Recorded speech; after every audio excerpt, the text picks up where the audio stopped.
Chapter 6. Mary Beth Jameson.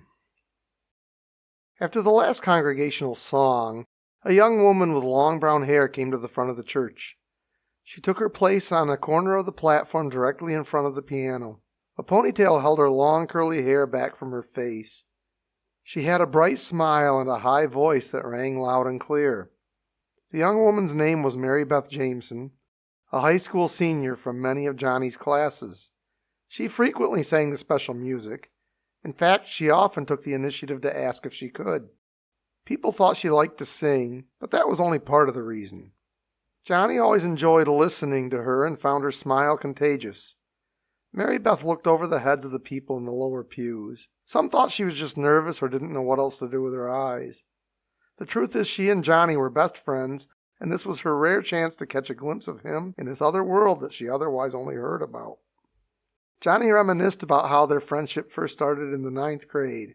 It was the first day of school for Johnny after completing 8th grade in the orphanage.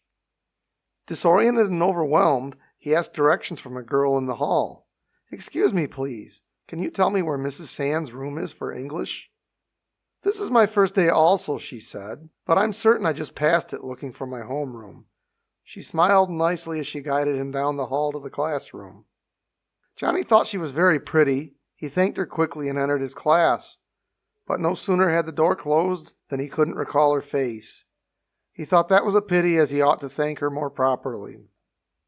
His second class was math, and it was here that he met Mr. Samuels for the first time.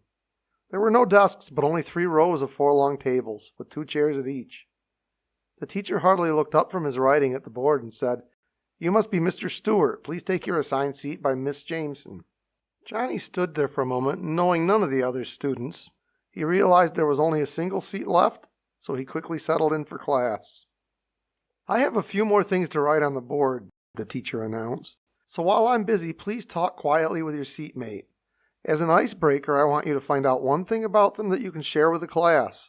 Find something interesting that everyone doesn't already know." With that, he resumed writing on the board. Turning to Johnny, Mary Beth said, "Glad to see you were able to find this class without my help."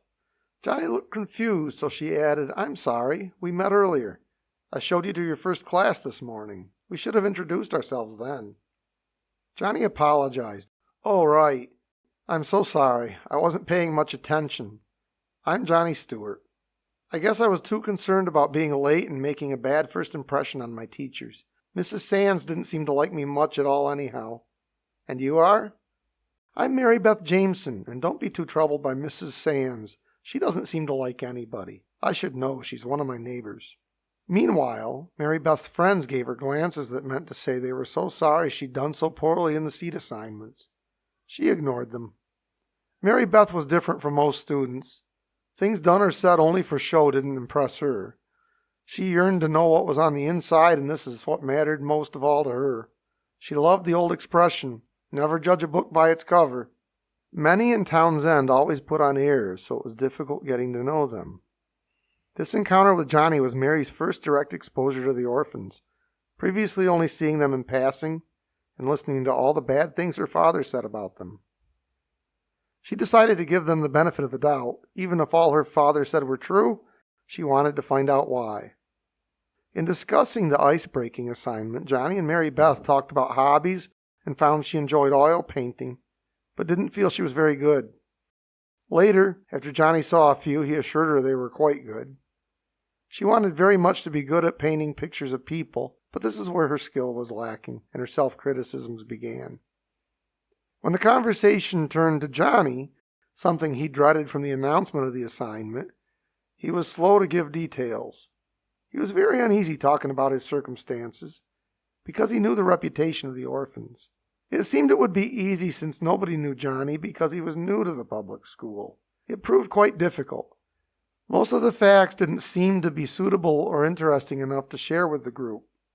In answer to hobbies, Johnny couldn't think of anything that seemed much like a hobby. After similar questions that yielded no answers, Mary Beth asked, "Well, how many brothers and sisters do you have?" "None," Johnny replied, "but I do live in a home with 23 other children, who I suppose could count as brothers and sisters." After a barrage of other questions, Mary Beth found out that Johnny lived in the orphanage, and for all those children there was only one caretaker.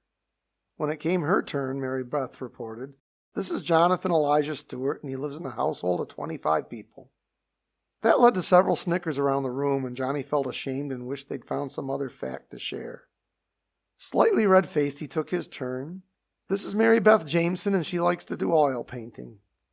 At lunch, Mary Beth exited the serving line and passed right by her friends, who all said, "Hey, Mary Beth, where are you going? We're over here."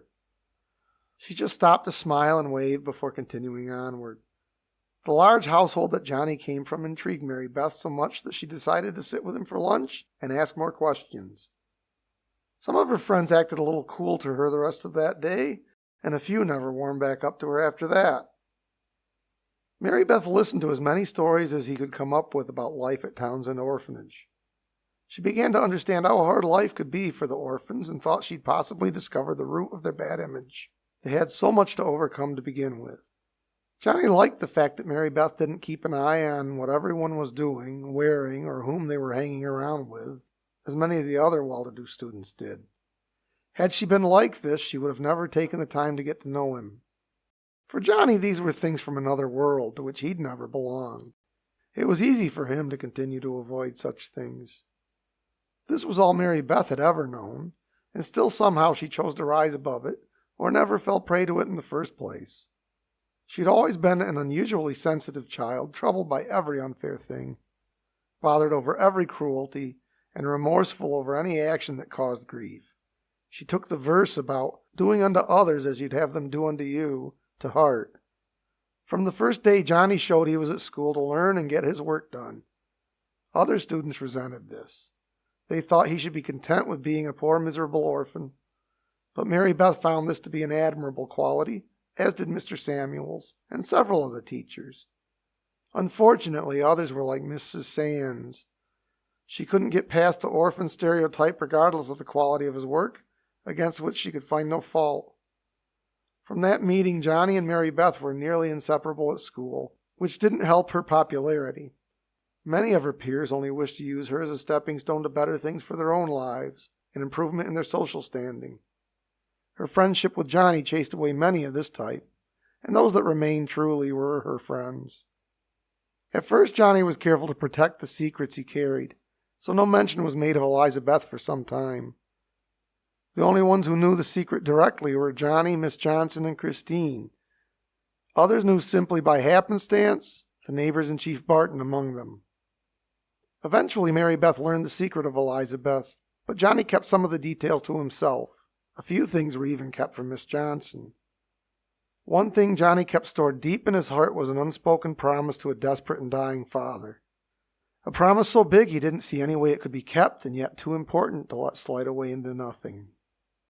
It took some time longer for Johnny to learn about Mary's life and world. She was better at listening than talking, and Johnny's life seemed such an interesting mystery to her. Mary Beth's parents, Stephen Allen and Amelia Marie, were the richest and most powerful people in Townsend. They were very high up in the social circles of the town and the entire state as well. They were not thrilled when their daughter first told them about her new seatmate, Johnny the orphan boy. At first she tried to tell her dad how she'd met an exception to all he'd said about orphans, but he only needed to hear the word orphan to make him deaf to other positive qualities, like hard worker, wonderful listener, and respectful. Mary Beth loved her parents dearly and appreciated all they tried to do for her, but she never cared for the way they seemed to slip on invisible masks whenever they were in the public eye. As different as each of their lives were, Mary Beth and Johnny always shared the details of their lives and their deepest hopes with each other. She wanted to go to the orphanage and meet the other children. She came to feel like she knew each of them from all Johnny shared with her.